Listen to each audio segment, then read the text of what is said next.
Bonjour et bienvenue dans cette nouvelle vidéo de Princesse Périnée. Aujourd'hui, je ne vais pas vous parler de périnée, mais de détox digital. Pourquoi, comment, vous allez le savoir dans cette vidéo. Je vais vous expliquer pourquoi j'ai fait une détox digitale, comment je l'ai faite, et surtout, essayer de vous donner des tips pour savoir si vous aussi, vous en avez besoin.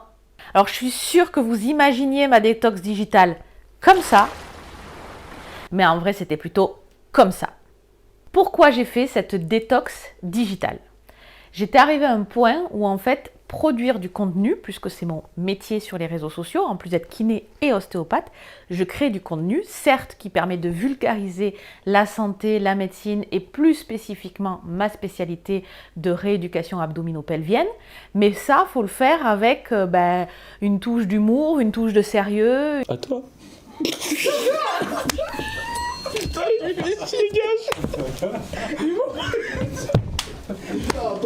Une touche qui peut vous permettre de rester attentif et d'avoir envie de regarder les vidéos. Et c'est donc de la création, ça sous-entend que je suis en permanence en train de penser à ce que je vais pouvoir créer. Or, vous n'êtes pas sans savoir, cette année, j'ai aussi créé quelque chose de grand, d'énorme, qui fait plusieurs pages, c'est mon livre. D'ailleurs, hop, si vous voulez voir la vidéo où j'en parle, c'est juste ici. Et ça m'a accaparé beaucoup de temps. Il y a eu aussi le stress par rapport à la sortie de cet livre qui a été tout le mois dernier, surajouté à plein de petites choses du quotidien et de mon travail et de ma famille. Je suis arrivée à un stade où je n'en pouvais plus et le simple fait de penser à produire du contenu sur les réseaux sociaux me stressait. Et clairement, quand quelque chose vous stresse, même quand c'est dans votre travail, vous ne le faites pas bien, d'autant plus quand la tâche n'est pas automatisée et qu'il y a une grande partie de créativité. Donc c'est pour ça que j'ai décidé de couper totalement, quasi totalement, je vais vous expliquer comment j'ai fait dans la partie suivante, les réseaux sociaux pour me recentrer sur moi, sur ma famille et revenir encore plus forte, reposée, prête à vous proposer du contenu encore meilleur. Comment j'ai fait pour faire ma digital detox? Ça fait déjà un petit moment que j'avais appris à gérer les réseaux sociaux. C'est-à-dire que j'avais enlevé par exemple les notifications d'Instagram, puisque Instagram, je suis sollicitée en permanence, que ce soit en message privé ou un commentaire sous mes posts. J'ai donc, il y a déjà plus d'1 an, décidé d'enlever toutes les notifications. C'est moi qui décide quand je vais sur le réseau social et c'est pas lui qui m'appelle. Aie confiance, crois en moi. La deuxième des choses, j'avais décidé de mettre mon téléphone en mode veille ou en mode sommeil. La plupart de vos téléphones actuels vous le proposent. C'est une option qui est automatisée. Vous décidez de quelle heure à quelle heure la nuit il se met en mode veille. Il peut même passer un écran noir pour éviter de fatiguer vos yeux. Et du coup, vous êtes aussi moins sollicité. Et quand vous prenez votre téléphone, vous choisissez encore une fois l'action d'y aller et c'est pas lui qui vous appelle. Là, j'étais arrivée à un stade où même ça ne me suffisait plus pour être sereine. Comme je vous ai dit dans la partie précédente, j'ai soumise à pas mal de stress en ce moment et j'avais vraiment besoin de plus avoir le processus créatif.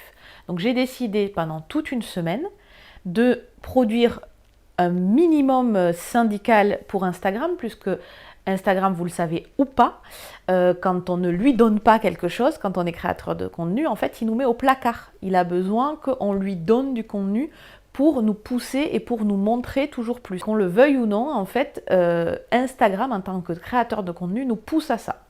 Donc j'ai décidé de faire 3 posts cette semaine, des anciens posts que j'ai republiés, pour que Instagram soit content, que vous ayez aussi un petit peu de contenu à liker, à regarder, mais que je ne sois pas soumise à la pression de il faut publier maintenant tout de suite aux heures privilégiées, parce qu'évidemment ça aussi ça a un impact sur Instagram, pas sur tous les réseaux sociaux mais sur Instagram oui. Donc j'ai décidé de tout couper, de faire 3 publications, des anciennes publications, comme ça j'avais la tête libre, reposée à faire autre chose. Et j'ai fait quoi pendant cette semaine? Eh bien tout simplement profiter, me reposer, profiter de ma famille, renouer avec une passion make-up. Oui, j'ai l'air d'un camion volé, mais ça me plaît. J'ai même mis mes petites boucles d'oreilles à paillettes. D'ailleurs, vous pourrez me dire en commentaire si vous voulez que je vous fasse un tuto make-up. Je pense que ça pourrait être sympa.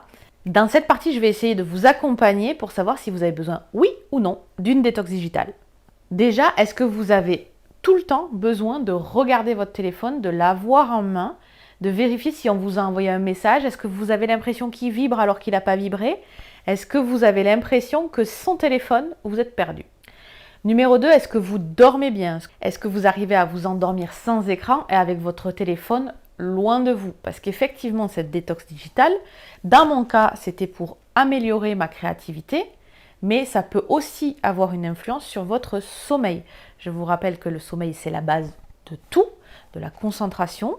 Ça peut être aussi un très très bon indicateur si vous êtes en perte de poids, parce qu'un bon sommeil vous permettra de perdre du gras plus que du muscle, même si vous êtes en déficit calorique. Un bon sommeil vous permettra aussi de gérer votre humeur et d'être moins irritable. Tu m'agaces, tu m'agaces, tu m'agaces. Donc, en gros, le sommeil, c'est vital. Vous ne perdez pas de temps à dormir. Et un sommeil de qualité, ça se prépare. De base, parce qu'il vous faut une hormone, la mélatonine, qui va vous permettre de rentrer dans la phase de sommeil et qui arrive quand la nuit tombe. Or, si vous avez votre écran en permanence face à vous avec la lumière bleue d'autant plus, cette mélatonine retarde à être produite. Donc, on limite les écrans le soir. Comme je vous ai dit dans la partie juste avant, on les met en mode sommeil, c'est-à-dire que l'écran devient foncé et vous avez moins de notifications ou plus de notifications du tout, comme ça vous n'êtes plus sollicité et vous le mettez le plus loin possible.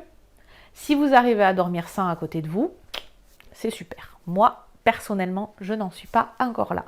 Donc, si vous avez des tips d'ailleurs, dites-le moi en commentaire, comme ça vous pourrez m'aider aussi à dormir sans le téléphone à côté. Et le troisième élément pour savoir si vous avez besoin d'une détox digitale, c'est savoir si vous arrivez à rencontrer des gens dans la vraie vie. En effet, les réseaux sociaux sont un moyen de rencontrer du monde, mais si vous êtes accro aux réseaux sociaux et que vous n'arrivez pas à passer le cap de rencontrer des gens dans la vraie vie ou de déconnecter des réseaux sociaux pour partager des moments avec les gens qui vous entourent, encore une fois, dans la vraie vie, c'est qu'il est peut-être temps de vous poser des questions. Qu'est-ce que vous retrouvez dans les réseaux sociaux? Est-ce que vous avez besoin de cet échange avec des gens que vous connaissez ou pas?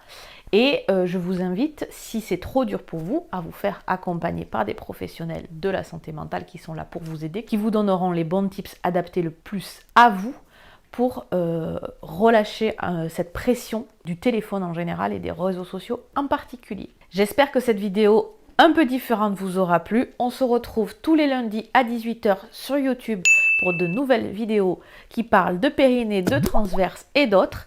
N'hésitez pas à me demander en commentaire si vous voulez que j'aborde un sujet en particulier et je vous dis à bientôt sur Instagram et ici.